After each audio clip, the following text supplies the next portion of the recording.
O'tkir Yusupov, Abduqodir Husanov, Hoji Akbar, Farruh Sayfiyev, Rustam Ashurmatov, Akmal Mozgovoy, Otabek Shukurov, Jamshid, Ayim Otajon Hamrobekov, Masharipov Jaloliddin, O'runov Oston, Abduvohid Ne'matov, Sherzod Nasrullayev, Eldor Shomurodov, Umarbek Ishmurodov, My name is Botir Ali Ergashev, Hamdamov Dostonbek, Abdulla Abdullayev, Azizjon Janiyev, Azizbek Amonov, Igor Sergeyev, Abbosbek Fayzullayev, Sherzod Esanov, Behruzjon Karimov, Avazbek Ulmasaliyev, Jahongir O'rozov, Jasurbek Jaloliddinov, Ruslanbek Jiyanov, Sherzod Temirov, Umar Ali Rahmon Aliyev. My name is Fabio Cannavaro.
Я могу здесь постоять.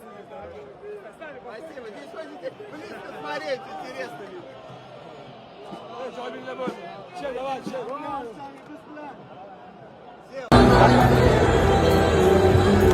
Tekska stadioni bo'ylab.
Eldor zarba. Gol! Gol!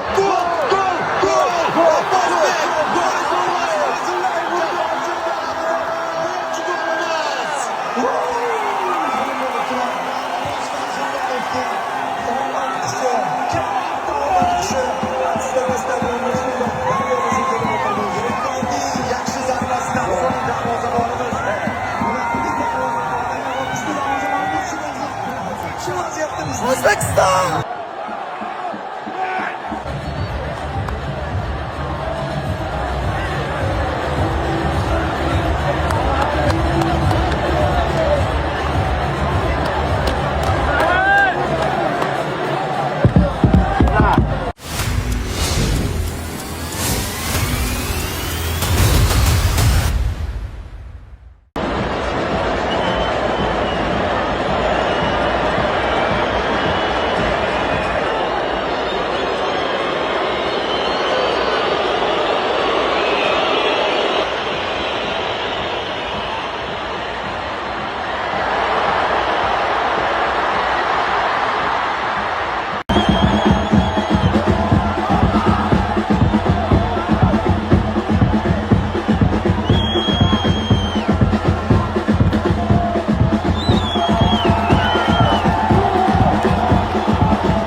Natijadan albatta xafamiz, chunki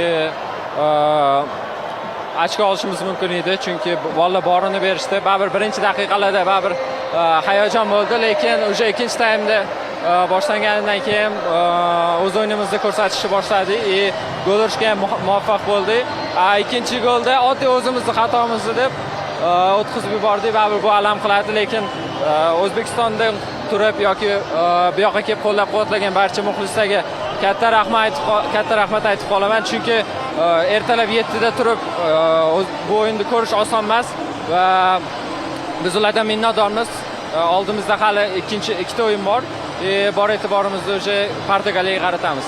Ребята, ну что, Узбекистан проигрывает Колумбии 3-1. Сзади меня все фанаты празднуют, ликуют. Но знаете, что я понял? Узбекистан действительно мог навязывать игру. В конце они показали то, что умеют и с мячом работать, и могут забивать. Поэтому, ребята, Узбекистану очень важно сейчас не проиграть сборной Португалии, чтобы не вылететь из чемпионата мира. Поэтому я лечу на следующий матч в Хьюстон и буду поддерживать Узбекистан на этой игре, потому что сегодня было видно, как не хватило поддержки Узбекистану. Все колумбийцы болели, все местные зрители болели за Колумбию. Поэтому узбекам нужна поддержка. Я буду обязательно на игре. Если Конго смогли забрать очки, то Узбекистан тоже сможет. Bitta narsani oldindan aytib qo'yishim kerak. Ertaga ertalabdan O'zbekiston bilan Kolumbiya o'ynaydi. Hozir O'zbekistonim, vatanim deb ana futbolkachilarni kiyib, olg'a O'zbekiston deb storieschalar qo'yib, Xudo ko'rsatmasin yutqizib qo'ygan taqdirda ham, o'zi bizanikilar shunaqa edi, marojniy yeb qaytib kelsa ham bo'verardi, palonchiydi, pistonchiydi qilib 200lamachilik qilmaylik. Oxirgacha muxlislik qilaylik. Haqiqiy muxlis g'alabada ham muxlislik qiladi, haqiqiy muxlis mag'lubiyatda ham oldida turadi. Unaqa 200lamachilik qilib o'z biznikilar shunaqa palonchi, pistonchiydi va hokazo. Zo'r bo'lsangiz borib o'ynang o'zingiz. Shuning uchun kelinglar jigarlar, 200lamachi bo'lmaylikda yurtimizni yutsak ham, yutqizsa ham bitta pozitsiyada qo'llab-quvvatlaylik. Rahmat kattakon. Prosta bu narsa bo'lishi aniq, shuning uchun oldindan aytib qo'yaman-da. Futbolni umuman tushunmaydigan insonlarni mana shunaqa izohlardan bemalol aniqlab olsanglar bo'ladi. Pazor, beshubri bo'lishi kerak edi. O'tkir teshu, chichib qo'ydinglar. O'rtoqlar, futbolni tushunmasliginglar mumkin, lekin mana sizlarga oddiygina fakt. Kolumbiya birinchi marta jahon chempionatiga 1962-yilda chiqqan. Bundan 60 yil oldin tasavvur qilasizlarmi? Va o'shandan beri 6 marta qatnashgan, 6 marta. Oxirgi yillarda umuman muntazam ravishda 2014, 2018 da qatnashgan jahon chempionatida. Ya'ni juda ham tajribali jamoa bu.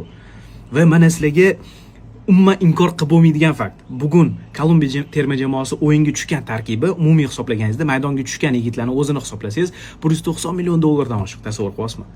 Ana endi O'zbekistonni hisoblang. O'zbekistondagi umumiy agar maydonga tushgan yigitlarni hisoblasangiz, umumiy qiymatini 70 million. Shundan ham 50 millioni Husanovning o'zi. Ya'ni o'yinchilarning darajasi, ular o'ynaydigan ligalar juda katta farq, lekin birga bir tashash berdik. Aytmoqman, oxirida o'yin oxirida Kolumbiyaning muxlislari yuragini hovuchlab o'tirdi. Gol o'tkazib qo'ymaylik deb qo'rqib o'tirdi. Ana endi sizga savol. Tasavvur qiling, farzandingiz futbolga qatnashishni boshladi va oradan bir necha yil o'tib, o'zining birinchi katta chempionatida ishtirok etdi. Lekin yutqazib qo'ydi. Unga ham xuddi shunaqa deysizmi? Teshuvsan, chichib qo'yding, pozor. Shunaqa deysizmi? O'zingizning farzandingizga. Bu yerda ham xuddi shunaqa bo'lyapti. Ras futbolni tushunmaysizmi? Ras o'zingizning milliy terma jamoangizni qo'llab-quvvatlagingiz kelmayaptimi? O'chi jim bo'ling, o'chi gapirmang. Yozmang ishnimi? Shunda sizdan ko'proq foyda tegadi. O'zbekiston terma jamoasi moncha rahmat. Biz sizlar bilamiz. Sizlar o'zingizlar chiqib olmaganinglarni isbotlab qo'ydinglar. Kolumbiya hozir migrator razvalkaga zo'rg'a yutib oldiga deydi. 39 million aholi sizlar bilan akalar. Bir tepki qilib Malades. Ya'ni imkoniyat var, yani ikkita imkoniyatimiz bor, shansimiz. Xohlagancha yutasizlar hali. Nimalar qilib yordinglar u? Ronaldo'sin ishtima qilib bera olmadi-yu. Biz sizlar bilan cho'kishiyo akalar. Abduqodir Husanovga ham rahmat, hujumchilarga ham rahmat, Abbos va Fazilayev. Men o'zbekligimdan har kuni faxrlanaman. Jonli omon bo'lsin. So'nishi yo'q, Anvar tog'a. Endi masalaning boshqa tomoni haqida gaplashamiz. Tariximizda ilk bor jahon chempionatiga chiqdik. Madhiyamizni birgalikda ko'zda yosh bilan jo'r bo'lib kuyladik va eng muhimi gol urdik do'stlar. Juda ham ajoyib bo'ldi. Oston ajoyib uzatmasi, Eldordan chiroyli zarba va Fayzullayevcha yakun. Bu gol bizga juda ham katta umid berdi. Tan olaylik, hammamiz ko'zda yosh bilan nishonladik bu golni. Biz ham gol ura olishimizni, jahon chempionatiga bekorga o'lja bo'lish uchun kelmaganimizni va albatta biz ham comeback qila olishimiz kerak bo'lsa, g'alaba qozona olishimizga juda ham katta umid berdi bu gol. Shaxsan boshqacha emotsiyalarni his qildim. Instagram reelslarimiz to'lib ketdi gol lavhalari, muxlislarning emotsiyalari va butun O'zbekiston qo'llab-quvvatladi yigitlarni. Biz qo'llab-quvvatlaymiz. Yakungacha qaysi bosqichgacha yetib borilsa g'alaba bo'ladimi, mag'lubiyat bo'ladimi, yigitlarni albatta bir tan, bir jon, bir vatan bo'lib qo'llab-quvvatlaymiz. Yigitlar olg'a, o'zimizni qora ko'zlar ko'rdik. Portugaliyadan ham ochko olsa bo'ladigan jamoa ekan. Kongo haqida fikrimiz o'zgarmasligi kerak. Biz avvaldan Kongoni albatta yutamiz degan ishonch bilan kelayotgandik. Xudo xolasa yutsa bo'ladigan jamoa. Nima bo'lishidan qat'iy nazar, butun O'zbekiston bitta bo'lib mana shu jahon chempionatini nishonlayapmiz. Mana shu jahon chempionatini o'tkazamiz xudo xolasa va jahon chempionati bizda juda katta futbolda o'zgarish qilishi kerak. Fayzullayevga o'xshagan yigitlarni katta jamoalarni skautlar ko'z ostiga olishi uchun imkoniyat bo'lishi kerak va O'zbekistonda jahon chempionati keyingi yillar, keyingi jahon chempionatlarida bizning o'rnimiz kafolatlangan bo'lishi kerak. Shunga niyat qilamiz, umid qilamiz xudo xolasa. Nima natija bo'lishidan qat'iy nazar biz bir oila bo'lib qo'llab-quvvatlaymiz. Olg'a O'zbekiston!